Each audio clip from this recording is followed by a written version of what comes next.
So I do want to show you one more way to create a filter. In this case, I'm going to make a filter for my Google Scholar notifications. So what I'm going to do is click all of these because they are all Google Scholar notifications. And then I'm going to the 3 bars next to the label, and I'm going to filter messages like these.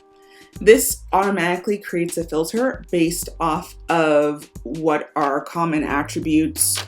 I'll show you another example for marketing emails. It's going to pull everything based off of the emails that they come from.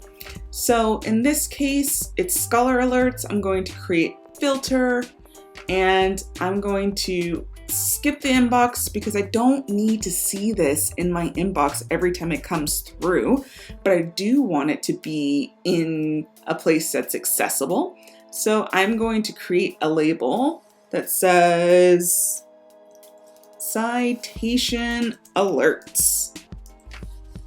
So what I'm going to do is create this and just incorporate it into my practice. If I maybe, once a week want to look at all of the new citations, then I'll go to the folder called citation alerts to see if anything catches my eye. But I don't need to see it the instant it comes into my inbox. And that's what I want to stress for you.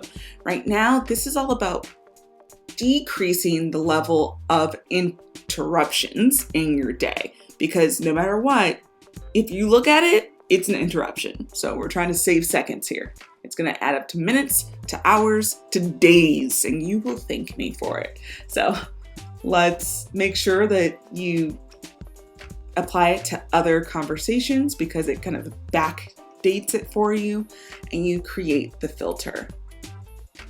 Over time, we will see that these Google Scholars will disappear, and I will be happy. Look, it just happened.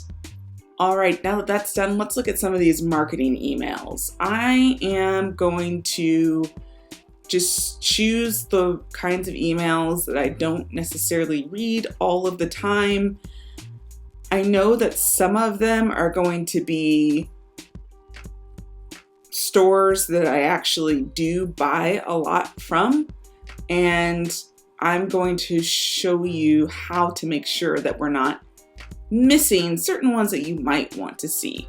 So let me check these. And again, I'm going to go to this top corner, filter message like these. And I want to create a filter from these, but I don't want to include anything that has the word confirmation in it or order number. So I'm going to doesn't have, and I'm going to put in quotations confirmation or, and then I'm going to say order, then the number sign. Google's going to give me a warning about this because there's certain things that happen, but if you're ever unsure of a filter not working, just do a search first. So I'm doing a search. I'm pretty happy with the selection that search pulled up. So I'm going to go back with this down arrow and create that filter because it looks like it captured what I wanted it to capture. For me, I'm okay with this filter. So I'm going to press OK. I want to skip the inbox. I want to apply a new label. I'm going to put this in my read later, and I'm going to apply it to matching conversations. And that's it. That's another easy way to create a filter. You don't have to put in the email addresses or anything like that. I showed you how to make an exception for it as well so that you can rest assured that, let's say for me, I want to make sure that my order confirmations or receipts do come through, so they're not going to get caught in this filter. I think I'm also going to show you, just in case you make a filter that's a little bit too aggressive, you can fix it. Don't worry, we archive them. And this is a really important thing about archiving. It's not deleting them. If you delete a message, you can get it back within, I think, about 30 days, it's in your trash. But if you archive it, then it's a little bit safer. And then you're going to navigate the top where it says filters and blocked addresses. This is the repository for all of your filters. And you can see that some of my filters are getting more and more complex because I have been making, a good amount of filters. So you can always go and edit or delete a filter and just follow the directions as so. This is a system that you're going to refine over time because you're going to find new filters that you're going to want to create. What's most important is that you get to this point where you've got no mail in the middle, you know what you need to do for your action required, you know what you need to follow up on, and then you have this repository for all of the emails that Google caught for you, and you can decide when you look at those.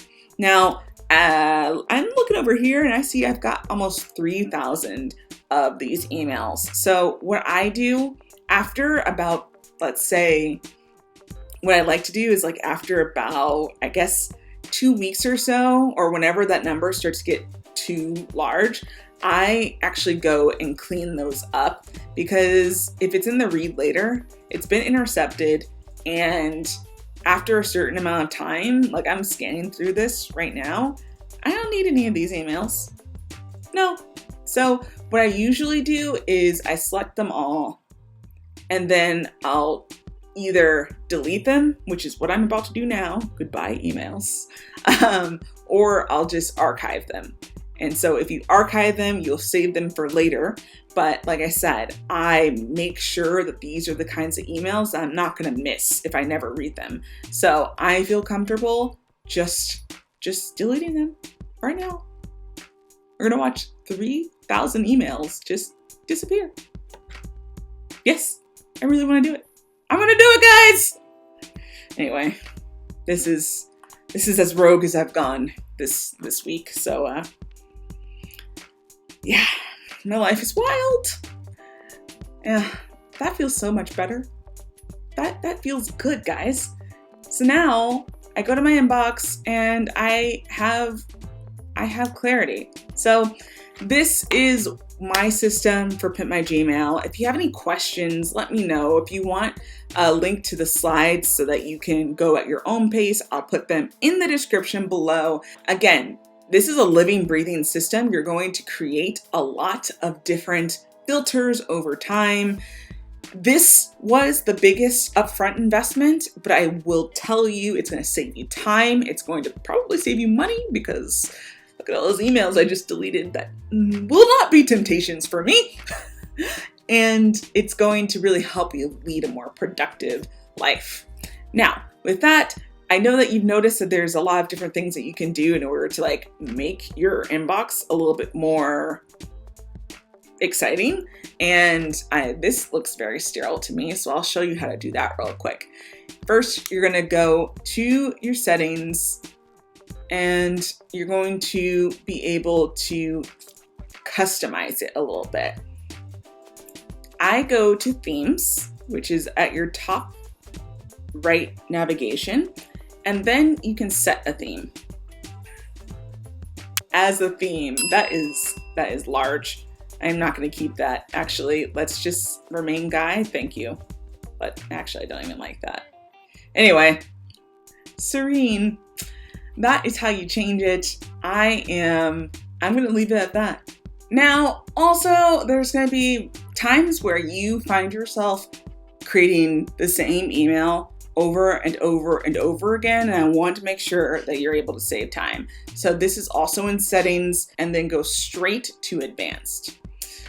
Now, what you can do is enable templates, and that's going to be really great, because as you write new emails and you find yourself answering the same question over and over again, you can just say, let's make it, hi. It's so great to see you. So after you write your email, you'll make it a template by going to these 3 dots at the bottom of the screen, and you go to templates, and then you save the draft as a template. I'm going to save it and name it test. And then what's going to happen is that the next time I want to send that email, I can go and just say, hey, let me look at my template library. Let me click it. Boom. I have done it. Now, whatever you name your template is going to be the subject line of your email. So keep that in mind. I really like this because it's clutch for thank you emails. So what I do is create a template with kind of like a Mad Libs kind of thing. I love this because all I need to do is fill in the blanks. Here's the name, where I met the person, something that I really remembered from the conversation. And trust me, you don't want to miss this because I really didn't like generic thank you emails. I think if you're gonna do a generic thank you email, just don't do it. Another reason why I don't like generic thank you emails is because when I'm recruiting, I'm meeting a lot of different people and I don't remember your name, but I might remember what we talked about. But if you don't tell me what we talked about, then I'm just not going to remember. And you just gave me a generic email and it's not doing you any favors. So that's just a pro tip. I digress. If I want to meet with them, then I can, say that and enter firm here. Anyway, this was a really important thing for me to do when I was trying to get a job in consulting because that took time. And I was usually exhausted after those things. So being able to save the extra 3 minutes in, having this template was amazing. So I highly recommend you do that. And I think in another video, I'll show you how to do it even quicker on your phone, but that's just something to look forward to. If that's something you're interested in, put a fire emoji in the comments below. And that's it. Congratulations, you did it. I'm so excited to see how this new system works for you. Let me know in the comments below if you made it to this part of the video. Put a little clover emoji in the comments so I know that you are the real one, you made it, and I really want to hear how the system is working for you. If this was helpful for you, please give me a thumbs up, share it with your friends if you think that this would be valuable, and let me know in the comments below how you're using this. Did you use a different naming convention for your mailboxes? I am always interested in trying to find new tips. I've been using this system for about 8 years now, and it has not failed me. And I am always kind of building and tweaking on it too. So let me know. I can't wait to hear from you. And until next time, stay brilliant.